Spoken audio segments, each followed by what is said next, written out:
Oh, ça fait déjà un jour que je travaille pas. Pour que je trouve du travail. Donc, où ça alors? Une banque, j'ai même pas de banque. Gaming. Je cherche. Ok. Oh, attendez, il recrute. Il recrute. Attendez, il recrute. Recrute. Ah, parce que j'ai oublié déjà. Hop là. Ok, c'est à lui. Il va te fermer. Là, c'est tout. Ça.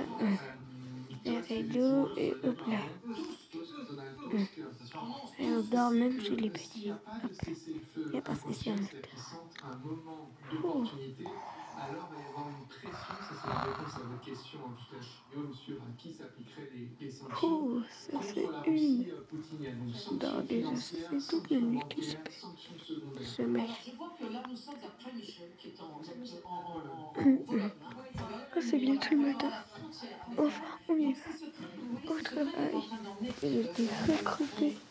Ok. Occupant de l'arcade.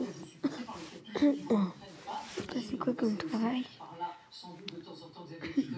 La sécurité, on recrute quoi? Pour travailler quoi? Pourquoi on recrute quoi? Et il y a surtout notre correspondant, Bastien Auger, qui est avec nous Ça en va direct. beaucoup plus vite Bastien, en est-ce que vidéo. vous pouvez nous raconter, voilà, vous êtes à l'intérieur du train, Quoi, je suis pas une pas fille. encore reparti de la frontière polonaise, vous n'êtes donc pas encore arrivé en Ukraine, mais vous êtes tout Par proche. exemple, ça. Est-ce que vous avez une idée de ce qui pourrait être annoncé Et par exemple, demain? Quelle est la raison de ce voyage? qu'est-ce qu'il y a? Oui, Là, on est arrivé à on est l'arcade. proche de la frontière, on vient de passer la frontière et Oh, le train vient de l'arcade, repartir. c'était En ce une. moment même, il y a quelques wagons On ici, recrute. Emmanuel Oui, c'est bien Macron qu'est-ce que je... et ses deux homologues, Donc, le je Premier demande. ministre britannique Keir Starmer et le nouveau chancelier allemand Friedrich Merz sont Ah en oui, train de bonjour. Est-ce s'entretenir que devant vous les pouvez caméras. me Ils étaient laisser? dans une tenue plutôt détendue. Ils me recrutent parce que vous recrutez comme ça. Ouais, moi je recrute, bien sûr, on recrute. Quoi? Évidemment, la date n'est pas choisie au hasard au lendemain de cette démonstration de force de la part Quoi, il a le droit de parler? mais vous savez, Emmanuel Macron a toujours dit qu'il ne voulait pas venir en Ukraine pour rien, qu'il fallait avoir des choses, des avancées. Et bien, ce qu'il espère, le président de la République française, désormais, c'est pouvoir avancer vers l'annonce d'un cessez-le-feu de 30 jours entre l'Ukraine et la Russie. Au président français, donc il est certainement en train de discuter avec ses homologues. Et bien, c'est que les Américains et les Européens, main dans la main, proposent une sorte d'ultimatum à la Russie en disant maintenant, soit vous acceptez un cessez-le-feu, soit il y aura des sanctions de plus en plus importantes. La grande question, c'est évidemment, est-ce que la Russie va accepter ce principe? Emmanuel Macron espère que ce déplacement permettra de mettre une pression maximale sur Vladimir Poutine. Ces quatre chefs d'État ou de gouvernement, ils ont dû certainement se parler. Ils ont dû faire en sorte que cette visite coïncide. Comment est-ce qu'ils ont fait cela? Est-ce qu'on sait qui a été à la manœuvre plutôt dans cette affaire-là? J'ai demandé BJR. BJR. Vous avez où?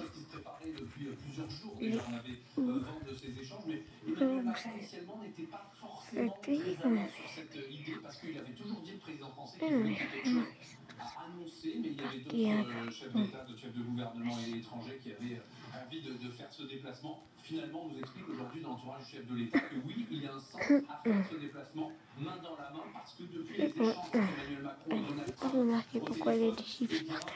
Ah, ça, du tout. Non, mais travailler plus de quelques mois, je travaille. Et la police. Je dis à la police qui vient un peu. Et comme d'hab. SVP, SVP, je vais un petit peu mentir.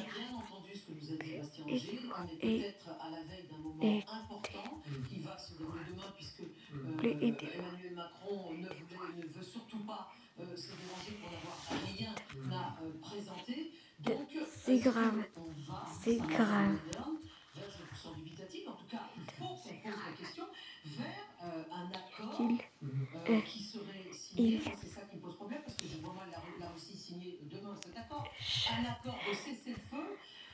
Selon les conditions occidentales, c'est-à-dire que ce serait un accord de 30 jours cambriolé. et un cessez-le-feu inconditionnel. C'est pas par hasard si si Donald Trump Comment ça fait cambrioler? réitérer les citations sur les élus Mon tout à l'heure. fils Tout a l'air d'aller dans un sens. est Ils mort. sont dans le même sens américain et européen. Oui, ce qui est très intéressant, c'est que les 4 dirigeants ont issu un communiqué là avant de prendre le train. Parallèlement, on les a vus également, je ne sais pas si vous avez vu la photo, il y a une photo qui est passée sur le tweet d'Emmanuel Macron, cette photo-là, où on voit les 4 dirigeants autour d'une table dans le train. Donc en fait, tout ça nous montre encore une fois Il y a une grosse mise en scène. que toute l'Europe et une partie de l'Occident est au diapason. Mais c'est encore plus intéressant que ça, parce qu'ils disent Mais nous sommes là pour exprimer notre solidarité avec l'Ukraine contre l'invasion illégale de la Russie. Et nous voulons renforcer notre soutien pour les appels de président Trump à la paix et pour faire appel à la Russie pour qu'elle arrête d'obstruer les efforts pour une paix. Mais c'est pas. Avec les États-Unis, Ah mais là ça fait des années. On fait. Là je fais du roleplay, mais demain je vais m'apprendre. Ah bien sûr, ma maison elle est fermée avec mon enfant. Le bureau de Keir Starmer a ensuite mis un communiqué en disant nous avons aussi cette initiative fait partie de la coalition future sur un soutien maritime, aérien. Non mais ça d'accord. Mais non, moi je vous dis quels sont les communiqués, mais pour le moment je ne vois que des mots. D'accord. Et j'ai très laissons-les arriver. J'ai peur que ce ne soit que ça. Toujours pessimiste, donc je vais le faire. Est-ce qu'on est en train, est-ce qu'on a des chances d'assister demain, puisque c'est le but, c'est que ça se passe demain, samedi, le 10 mai, visiblement, ces chefs d'État et de gouvernement ne souhaitaient pas que quoi que ce soit se passe le jour du 9 mai, on comprend bien pourquoi. Est-ce que ça sera un événement notable, éventuellement? Oui, non, ça va être absolument majeur. De manière très concrète et très simple, en réponse à votre question, ça dépend entièrement et uniquement d'un seul. Oui. C'est que là, la balle va être vissée dans son camp. Cette présence physique, c'est quand même pas rien. L'allemand, le polonais, le britannique, le français, autour de l'Ukrainien, d'autres qui vont se joindre de manière hybride en visio. Mais elle a appelé toute la police. La voix de Zelensky. Ils vont essayer de créer un unisson avec celle de Donald Trump qui va dire, et Donald Trump l'a tweeté en gros, cessez le feu de 30 jours inconditionnel maintenant, sinon sanctions. Il y a quelqu'un, et ce sera un message qui ira directement dans cette direction. Il n'y a aucun doute que le message arrivera à son destinataire. Mais qu'est-ce qu'il en fera pour le destinataire? Parce que Vladimir Poutine n'aime pas qu'on le contraigne. En même temps, il ne respecte que les hommes forts et les choses un petit peu viriles. On a beaucoup dit dans cette guerre, et de manière générale dans la diplomatie. Mais là, vraiment, s'il voit qu'il est presque cornerisé par l'ensemble de l'Occident, est-ce qu'il peut vraiment se dire, ok, là j'ai assez joué, j'ai peut-être perdu, donc j'accepte.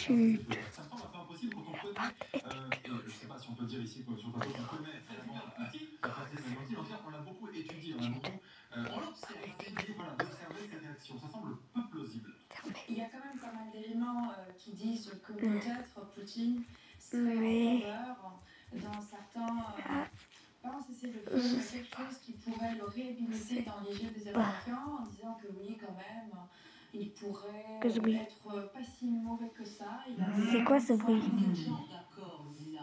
Maintenant, moi je vois pas vraiment. C'est quoi ce bruit?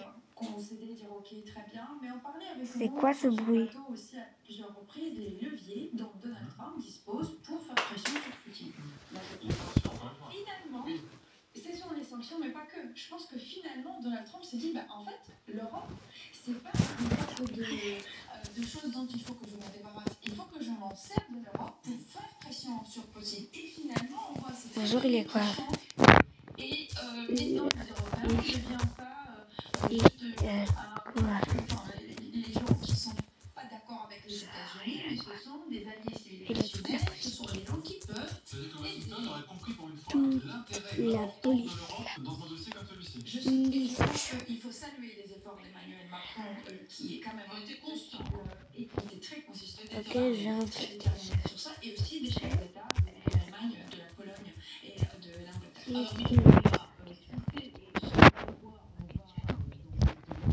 Et voilà. Je travaille pas. On va voir.